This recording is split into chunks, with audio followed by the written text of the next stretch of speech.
Welcome to the Great Detectives of Old Time Radio. From Boise, Idaho, this is your host, Adam Graham. If you have a comment, email it to me, box13@greatdetectives.net. Follow us on Twitter at Radio Detectives and become one of our friends on Facebook, facebook.com/Radio Detectives. If you've not already, I do encourage you to check out my first detective novel, Slime Incorporated. In it, private investigator Cole Eustick has to investigate a case of murder and dirty politics set against the backdrop of the Idaho gubernatorial election. It's a modern detective novel, but it also plays homage to a lot of classic detective fiction. The book is available as a paperback, but also wherever fine ebooks are sold, or as an audiobook through audible.com or the iTunes Store.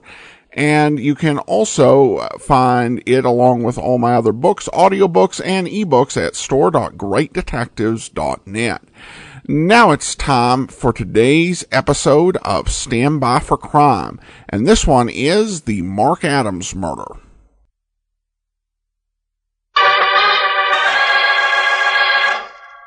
Stand by for crime.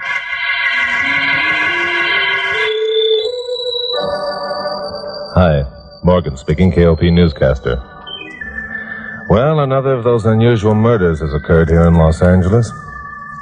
Last week, a man's body was found on a lonely dirt road off Mulholland Drive, up in the Santa Monica Mountains. He'd been shot through the head with a .38 caliber revolver. He'd also been badly beaten. His name was Mark Adams. That's what made the murder unusual. Mark Adams was a partner in one of our leading stock and bond houses. He'd had a respectable, straightforward life since he'd moved here from Portland 10 years ago. Dozens of friends testified to that fact. He had no enemies. Robbery had not been the motive, because a sizable sum of money had been found in the wallet he carried. Why then had he been murdered and his body left in the lonely Santa Monica Mountains? That was a good question. I asked Bill Meggs of police headquarters if he minded if Carol Curtis, my secretary, and I called on the widow, Mrs. Ada Adams. Bill said, heck no, if we picked up anything to let him know. So Carol and I climbed into my jalopy and headed for the Adams residence, which was on Beddington Street. I guess this is it, Glamourpuss. I really hope she'll talk to us. I wouldn't blame her if she didn't. Well, if she doesn't, we'll come back another day. Ring the bell, will you? All right. So Carol pushed the bell button. We heard chimes ring inside the house. After a minute, the door opened. A woman of about 40, wearing a long-sleeved black dress, appeared. It was obvious she'd been crying. You Mrs. Adams? Yes, I'm Mrs. Adams. Well, I'm Chuck Morgan. This is Carol Curtis. We're from radio station KOP. Oh, reporters. Well, if you don't mind, We want to help you if we can, Mrs. Adams. Mr. Morgan has a reputation for aiding the police in these cases. Oh, you're that, Mr. Morgan. Well, I'm sorry. I didn't mean to imply I understand perfectly, Mrs. Adams. You're upset and confused and hardly know what you're saying. Yes, that's it, exactly. Well, all right, you may come in if you like. Thank you very much. Thanks. Won't you sit down? Thank Make yourself comfortable. Tell me, Mrs. Adams, Yes. can you think of anybody, any friend or business associate who would gain by having your husband out of the way? Oh, no, there's nobody. Nobody at all. Well, there had to be a reason for him being shot, Mrs. Adams. No one would be more apt to know that reason than yourself. If there's anything you'd like to tell us in confidence, we'll respect your wishes. Well, yes, there is something. Good. I know I should have told the police, but in the excitement, I somehow felt that I could keep it a secret. If Mark had died any other way, I could have. Keep what a secret, Mrs. Adams? Oh, it's horrible. Because of the way that Mark died, there'll be an investigation. They'll find out. It'll be in all the papers. The disgrace of it. Mr. Morgan, if I tell you, will you help me keep the secret? By doing so, I'll not obstruct justice. I will, of course. Do you promise? I promise. Very well. I know of your contacts with the police department. Lieutenant Meggs called to say you were coming out. Because of your friendship with Lieutenant Meggs, you can help maintain Mark's reputation, even though he is dead. Mr. Morgan, my husband was a hopeless dope addict.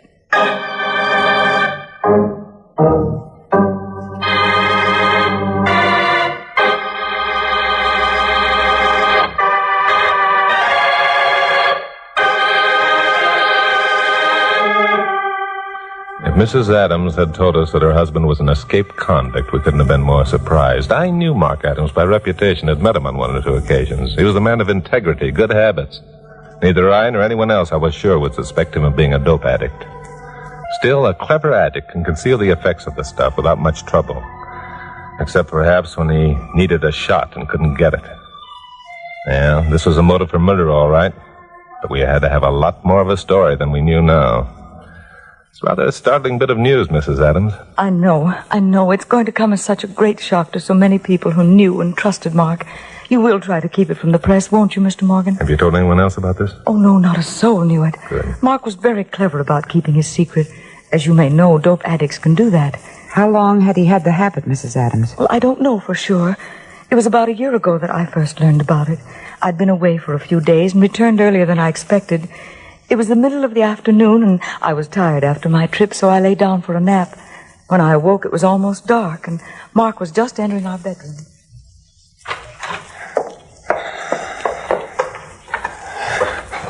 Blasted light. Hello, Mark. What the... Ada, what the devil are you doing here? Well, darling, aren't you glad to see me? I caught an earlier train. Yes, of course. Of course. Look, Ada, why don't you run downstairs and see the dinner? I'll be with you in a minute. But, Mark, Mark, what's that you have in your hand? Never mind, it's nothing. Now, look, let me alone. Get out of here. Why, it's a hypodermic needle. Well... Mark, you're not... Oh, no, you... Yes. Now you know. At least I won't have to fight that part of it any longer. Wait here.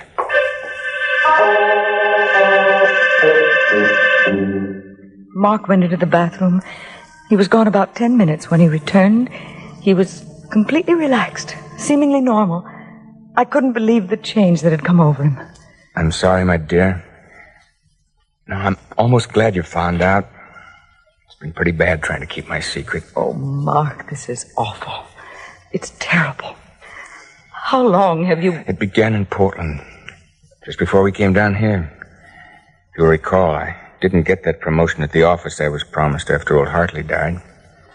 When Thompson gave the position to his son, I was pretty disappointed. A lot more so than even you suspected. I had to have some escape. And so you resorted to dope. I had a friend who used some occasionally.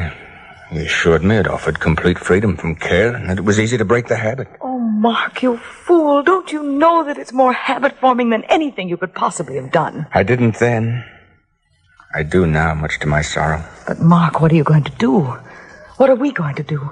They'll find out sooner or later at the office. They're bound to. It'll be the end. They won't find out, Ada. They mustn't. Not ever. But how can You can help me, Ada. Look, Ada, you must. I'm going to break myself of the habit. I have a vacation coming up. I'll go to a sanitarium. I'll take the cure.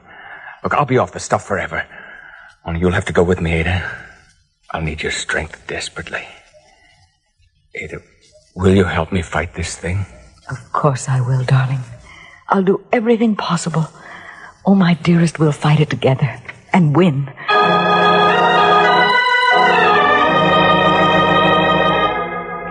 And did your husband go to the sanitarium, Mrs. Adams? Yes, he went, and I went with him.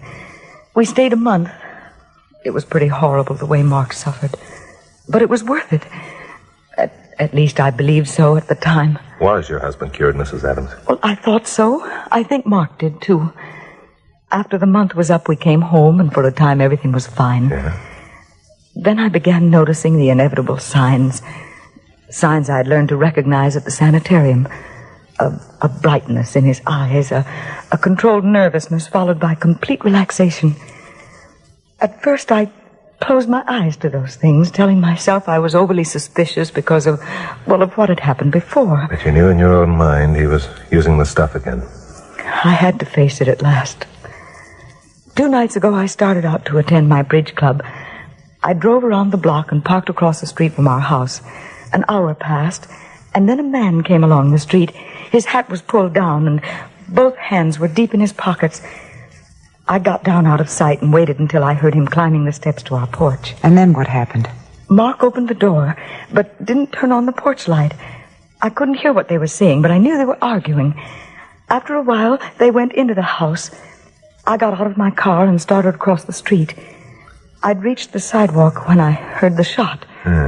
Did you see the strange man again? No. I'd forgotten my key. I guess I became panicky. I kept pounding on the door and screaming. After a long while, someone came, and then the police. I must have fainted. When I came to, I was lying on the living room couch.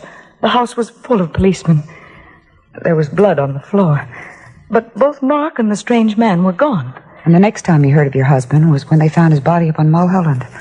Oh, what a horrible experience. How much of this have you told the police, Mrs. Adams? Only that I'd forgotten my key and came back for it and heard the shot and began pounding on the door and screaming. And you haven't any idea who the strange man was? No, none at all. A strange man could have been any one of several dozen dope peddlers in the city. Well, it's going to be quite a trick to keep this away from the press. The police will have to know. Oh, but you promised. Only if I didn't have to obstruct justice, Mrs. Adams. This dope angle not only gives a motive, but narrows the number of suspects down considerably. But, Chuck, isn't this something you can do? What? Well, think of how terrible it would be for Mrs. Adams if it becomes known that her husband was an addict. It's she who has to face all those people, you know. Yeah, I know. Well, let's talk it over with Bill Meggs. He's a good guy. Maybe we can dream up something.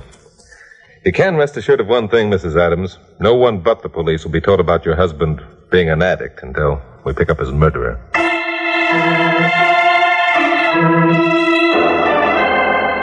I didn't call Bill Meggs at once. I couldn't get the picture of the distress in Mrs. Adams' eyes out of my mind. Maybe somehow it would be possible to crack this case without letting it become known that Mark Adams had been an addict. I didn't know how. But for lack of something better to do and to give me time to think, I headed the jalopy up towards Mulholland Drive. Was it somewhere along here that the body was found, Chuck? According to Bill, it was about 100 yards down this road. Yeah, this is it. Well, let's get out and take a look around. I can't imagine what you expect to find. The police aren't stupid, you know, and they've already been here. I know the police aren't stupid. Yeah, only seem to be one set of tire prints. One set? I can see a dozen, but what if I couldn't? All the prints were made by the same set of tires. Those were probably on the police car. What I want to know is, where are the prints made by the tires of the murderer's car? And how did his body get here? You say there are no prints of a second automobile. Well, I'll tell you how I think it got here, Glamourpuss. Look up there. Mm-hmm. That's Mulholland Drive curling around the side of the mountain. Oh, I get it. The body was thrown out of a car up there, and it rolled down here. Smart girl. Bill said Adams' clothes were torn, his body cut and bruised. Well, then we're wasting our time looking for tire prints. Maybe. However, the car up there probably stopped so the murderer could get the body out. Now, if the road had soft shoulders, there'd be tire prints up there, wouldn't there? And you don't think Bill Meggs thought of that? Sure I do. I think he's already made an impression of the prints and is checking them at the police lab. Oh? What makes you think that? Bill told me. Why, you so-and-so. And you made me think that... All right, don't get sore, Glamourpuss. I'm only stalling for time, so my conscience won't bother me for not reporting Mrs. Adams' story to Bill.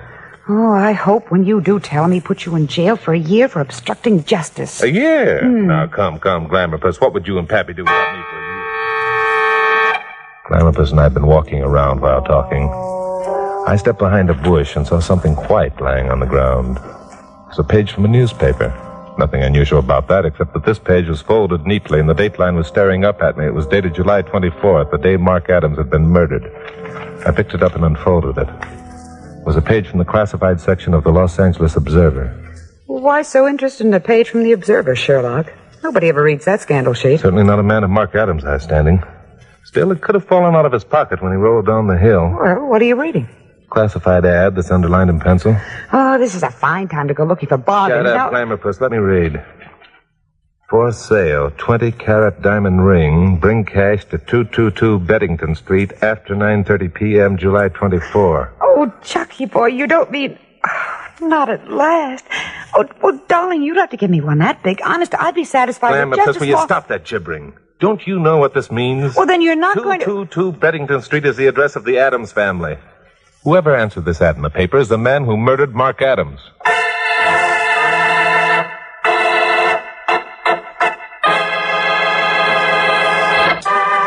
Now, the conclusion of Stand By for Crime.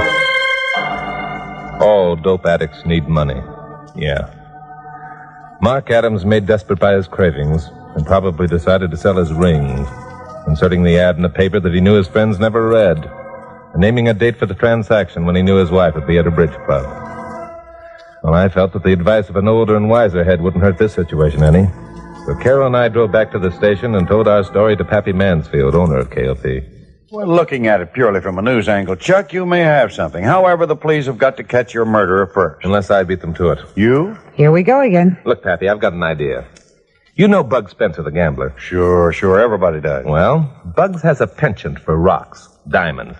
Big ones, little ones, medium-sized one. He owns a dozen of them. Everyone knows that, too. Now, maybe a shot in the dark. But it seems to me that a rock the size of the Adams diamond would make his mouth water. Oh, so you're going down and ask Bugs, man to man, if he shot Mark Adams so he could get that diamond without having to pay for it. All right. Be sarcastic.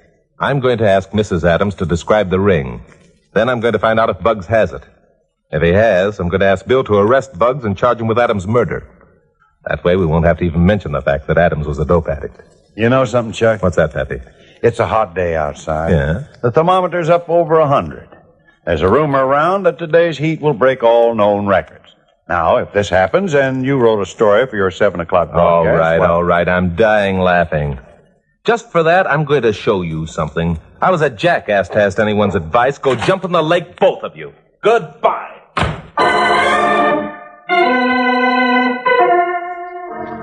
I was mad. I got out of there and headed for Beddington Street. Rang the doorbell of the Adams home. Mrs. Adams, still in her morning dress, invited me in. A ring? A diamond? Oh, yes, Mark did have one. A rather large one. Wasn't it?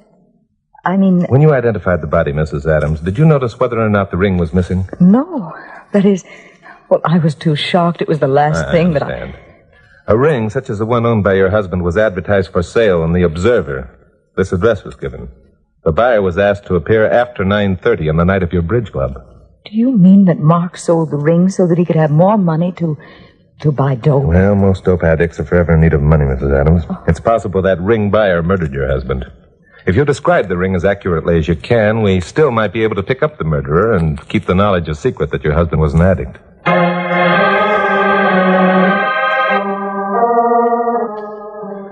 I was still mad.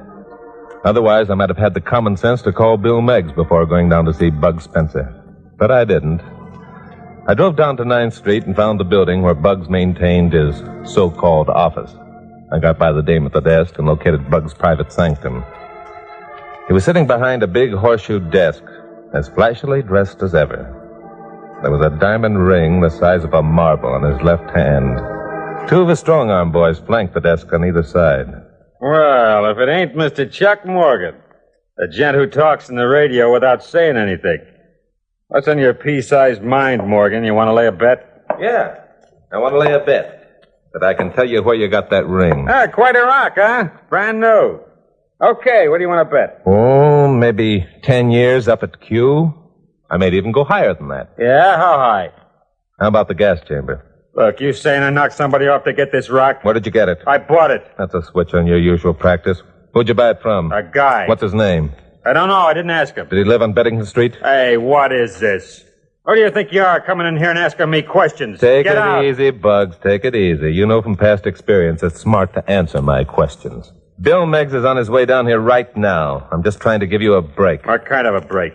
The man you bought that ring from is dead. Okay, so he's dead. Let him be dead. Who cares? He was murdered. Okay, so he was... What do you mean, murdered? Oh, look, Morgan, I didn't murder nobody, see? I got this ring strictly legit. And you'd better start dreaming up some new alibis, because I've spent the morning busting your old ones wide open. Well, how do you like that? Boys, did you hear what this punk said? He says we ain't got an alibi. Max, you got that bill of sale? Yeah, sure. It is, boy. Hand it to Morgan. Take a look at that, news hound. It's a bill of sale for a diamond ring, ain't it? It's signed by the guy who sold me the ring. All you gotta do is compare that handwriting with his, and you'll find out what a jerk you are. Now, wait a minute, Bugs. This isn't I ain't waiting for nothing, Morgan. You got your nerve coming in here shooting your mouth off. But I'm kind of glad you did. You know why? Because now I got an excuse to throw you out. A good excuse. And I ain't gonna be responsible for what you look like afterward. Boys, show Mr. Morgan the door. It'll be a pleasure.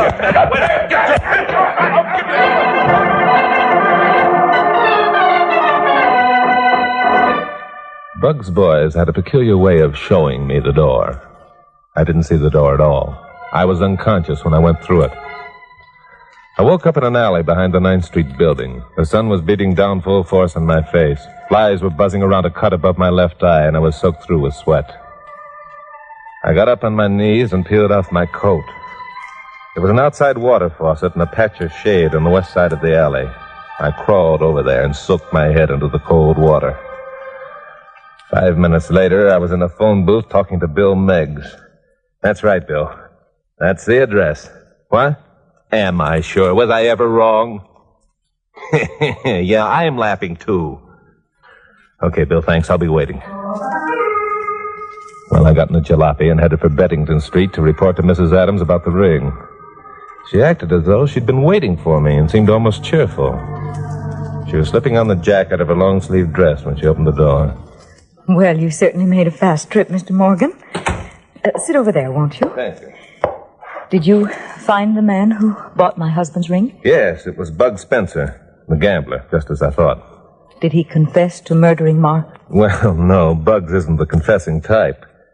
Tell me, Mrs. Adams, why do you suppose your husband advertised the ring in the Observer instead of in a paper that a more, well, conservative and possibly wealthier type of reader would buy? Well, I suppose he didn't want any of his friends to read it. But didn't you know that most banks subscribe to practically every newspaper published in the city? Legal and probate notices are of great interest to bankers. Well, I don't believe I understand what you mean. Did someone stop out front? Yeah, I think that's Lieutenant Bill Meggs of Police Headquarters. Lieutenant Meggs? Well, I'll let him in. He won't be coming in for a moment or two. He wants to pay a visit to the garage first. Garage? Yeah. He wants to check the tire prints he made in Mulholland Drive last night with the treads on your tires, Mrs. Adams.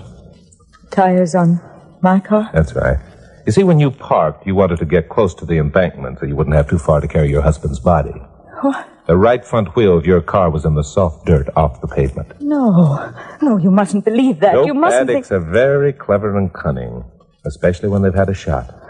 You must have had quite a jolt that night, Mrs. Adams. No, I didn't. Well, you can't believe that. Everything I told you was true. Oh, yes, the story you told was true, every word, only you had the characters mixed. No. It's you who are the dope addict, Mrs. Adams. You who went to the sanitarium. You who pretended to be cured. No. You who sold your husband's ring because he'd give you no more money to buy dope. No. The ring wasn't on his hand when you viewed the body, and you know it. No. He hadn't worn the ring for years. If he had, there'd be a mark on his finger, which there wasn't. How did it happen, Mrs. Adams? Did he catch you trying to steal the ring? Or did he find your supply of junk and wouldn't let you have any? Yes. He took it away from me. I had to have some. I had to. Mark had seen the ad I put in the Observer. I got the gun out of the desk, and I told him I'd kill him if he didn't give me some stuff. He refused. He said he was going to put me away again. So I shot him. I'm sorry, Mrs. Adams. Believe me, I am. Because now Mark isn't here to help you fight this thing. Hello, Bill. Come in.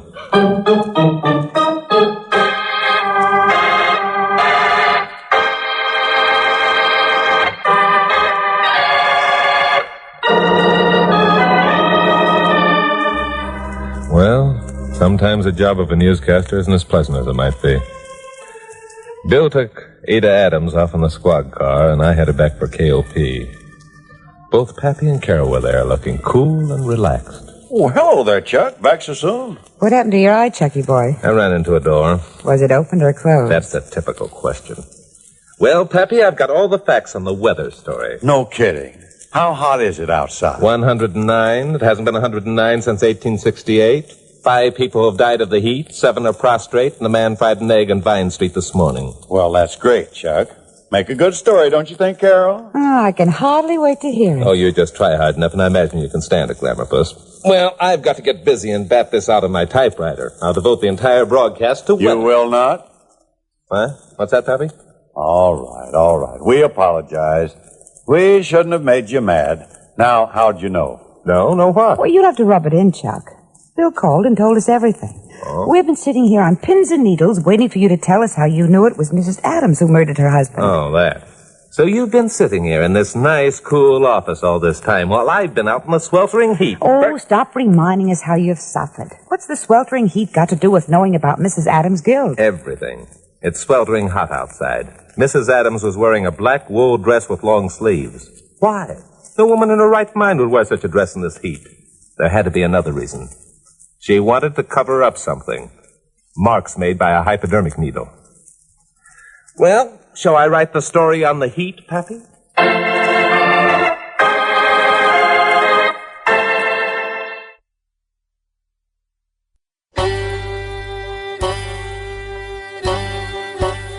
Hi, this is Andrew from OTRWesterns.com. I wanted to invite you to come take a look at our site where we put out podcasts of old-time radio westerns. Check us out at OTRWesterns.com. You're listening to The Great Detectives of Old Time Radio with Adam Graham. Now let's get back into the show.